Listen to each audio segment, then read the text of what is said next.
두려움이 투자 결정을 지배하게 두어 헛돈을 낭비하고 계십니다. 나폴레옹 힐의 사상을 따른 해결책은 다음 세 가지 핵심 법칙을 통해 가장 간단하게 현금 흐름을 장악하도록 도울 것입니다. 1. 감정의 분리는 가장 큰 자산이다. 경제적 자유의 기본 정의는 얼마나 많은 돈을 가졌느냐가 아니라 90%의 대중이 공포에 질렸을 때 절대적인 평정심을 유지할 수 있는 능력입니다. 모든 위기 앞에서 얼음장처럼 냉철한 태도로 유명했던 석유왕 존 D. 록펠러의 역사적 사례를 살펴보십시오. 경쟁자들이 손실에 대한 두려움이 행동을 지배하도록 내버려두어 파산하는 동안 록펠러는 침묵을 지키며 헐값에 시장을 장악했습니다. 그의 평정심은 무감각이 아니라 폐허 속에서 기회를 포착하는 최고의 심리 통제 능력이었습니다. 나폴레옹 힐에 따르면 외부 사건이 당신의 기분을 통제하도록 허용할 때 당신은 스스로를 시장의 꼭두각시로 만들고 있는 것입니다. 투자에서 가장 큰 적은 인플레이션이나 금리가 아니라 선정적인 뉴스에 대한 당신 자신의 경솔한 반응입니다. 가장 성공한 사람들은 일시적인 실패나 손실을 개인적인 비극이 아니라 전략을 수정하기 위한 단순한 데이터로 간주합니다. 그들은 장기적인 계획을 침몰시키도록 내버려두는 대신 가격 변동성을 지나가는 폭풍우처럼 바라보도록 사고방식을 훈련합니다. 감정에 따라 매매 주문을 넣기 전에 잠시 멈추는 습관을 들이면 당신은 자신의 자본을 보호하는 갑옷을 구축한 것입니다. 나폴레옹 힐은 이를 의도적인 무심함의 힘이라고 불렀는데, 이는 시장을 관찰하되 내면의 평화를 침해하도록 두지 않는 상태입니다. 실제로 금융시장은 성급한 사람들의 주머니에서 인내심 있는 사람들의 주머니로 돈이 이동하는 곳입니다. 아무것도 나를 동요시킬 수 없다는 사고방식은 눈앞의 작은 이익에 휩쓸리는 대신 장기적인 시야를 유지하도록 돕습니다. 여기서의 교훈은 전략적인 무관심을 탐욕과 두려움으로부터 포트폴리오를 보호하는 도구로 바꾸라는 것입니다. 나폴레옹 힐이 문서에서 강조했듯이 감정을 지배하는 자가 자신의 재정적 운명을 지배하는 자이다. 2. 침묵의 힘과 확증 편향의 함정 탈출. 이 법칙은 당신의 진정한 가치가 타인의 인정에 있지 않고 매일 조용히 실천하는 규율에 있음을 단언합니다. 수많은 사람들이 군중 효과를 쫓고 사회적 확증을 구하다 파산했던 17세기 튤립버블 사태를 기억하십시오. 이와 반대로 전설적인 투자자 워런 버핏은 결과가 발표될 때까지 자신의 행보에 대해 절대적인 침묵을 지키는 경우가 많습니다. 그는 2000년 기술 시장이 폭발적으로 성장했을 때 월스트리트의 찬사를 구하지 않고 자신의 능력 범위를 고수했습니다. 나폴레옹 힐은 인정받고자 하는 욕구가 다른 사람들에게 깊은 인상을 주기 위해서만 소비자산, 낭비성 지출에 돈을 낭비하게 만드는 함정이라고 지적합니다. 외부의 동의를 구하는 것을 멈출 때 순 자산을 늘리는 데 집중할 수 있는 거대한 에너지를 해방하게 됩니다. 진정으로 부유한 사람들은 대개 침묵 속에서 움직입니다.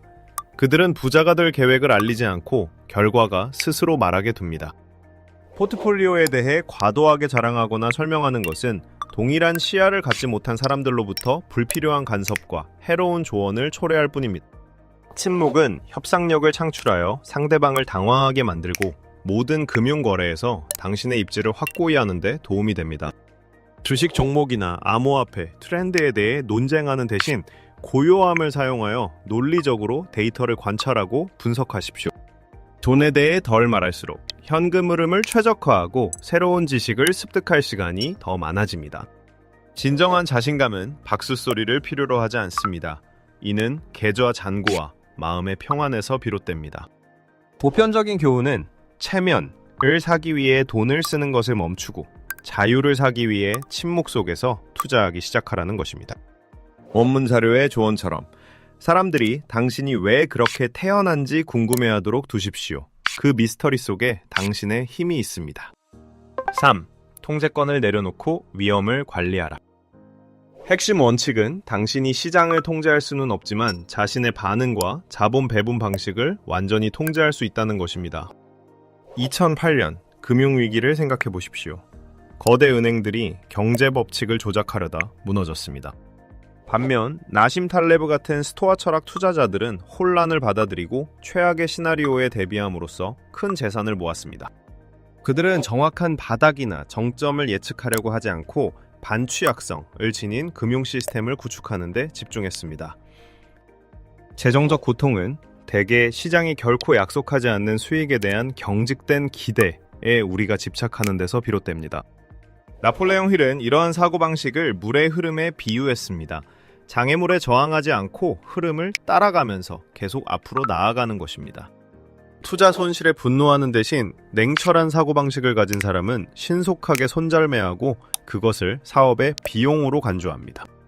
여기서의 내려놓음은 목표를 포기하는 것이 아니라 모든 거시 변수를 자신이 통제할 수 있다는 환상을 포기하는 것입니다. 위험이 필수적인 부분임을 받아들일 때 당신은 공황 상태에 빠지는 것을 멈추고 비상자금을 진지하게 구축하기 시작할 것입니다. 강한 사람들은 시장이 항상 유리하길 바라지 않습니다. 그들은 가장 혹독한 경제의 겨울에도 냉정을 유지하도록 훈련합니다. 이러한 사고방식은 당신이 수동적인 반응 상태에서 방어 전략을 갖춘 능동적인 대응 상태로 전환하도록 돕습니다. 시장이 당신 뜻대로 움직이도록 강요하는 것을 멈출 때 비로소 돈 게임을 진정으로 장악할 수 있습니다. 얻을 수 있는 교훈은 당신이 바꿀 수 있는 것에 에너지를 집중하라는 것입니다. 기술, 저축, 그리고 분산된 투자 포트폴리오. 원본 자료에서 결론 지었듯이 통제할 수 없는 일에 에너지를 낭비하지 말고 그것을 당신 자신의 내적 역량을 구축하는 데 전환하십시오. 4. 세비르 행동 계획 실행. 1일차. 지난달 지출 내역을 모두 검토하고 타인에게 과시하려는 욕구만을 충족시키는 3가지 항목을 냉정하게 잘라내십시오. 2일차. 24시간 동안 누구에게도 재정 상황에 대해 불평하거나 자랑하지 않는 침묵 연습을 실천하십시오. 3일차. 별장에서 감정적 요소를 제거하기 위해 급여를 받자마자 투자 계좌로 자동 이체 명령을 설정하십시오. 4일차. 주 수입원을 잃었을 경우에 최악의 시나리오를 작성하고 즉시 구체적인 대비 계획을 세우십시오. 5일차. 경제에 대한 나쁜 뉴스를 접했을 때 계좌를 확인하기 전에 5분 동안 멈춰서서 심호흡하는 습관을 들이십시오. 6일차. 마음의 평온함을 보호하기 위해 혼란을 야기하거나 두려움을 조장하는 정보 채널, FUD, 구독 취소하십시오. 7일차. 한 주를 정리하고 감정적 규율을 지킨 것에 대해 비물질적인 보상으로 스스로에게 상을 주십시오. 지속 가능한 번영을 달성하기 위해 수학 천재가 될 필요는 없습니다. 나폴레옹 힐이 가르쳤듯이 마음 통제의 달인이 되어야 합니다. 진정한 부는 폭풍우 속에서도 굳건히 서서 험담에 무심하고 장기 목표를 확고하게 고수하는 능력에서 비롯됩니다. 돈이 더 이상 당신의 감정을 조종하도록 내버려두지 않을 때 비로소 돈이 당신을 소유하는 것이 아니라 당신이 돈을 진정으로 소유하게 됩니다. 당신의 삶이 환경에 대한 무력한 반응의 연속이 되지 않도록 하십시오. 평정심을 통해 운명을 창조하는 사람이 되십시오. 재정 IQ를 높이고 현명한 투자자의 배짱을 기르고 싶다면 지금 바로 채널을 구독하십시오. 우리는 지혜가 길을 이끌고 번영이 내면 성숙의 필연적인 결과인 공동체를 함께 만들어 나갈 것입니다.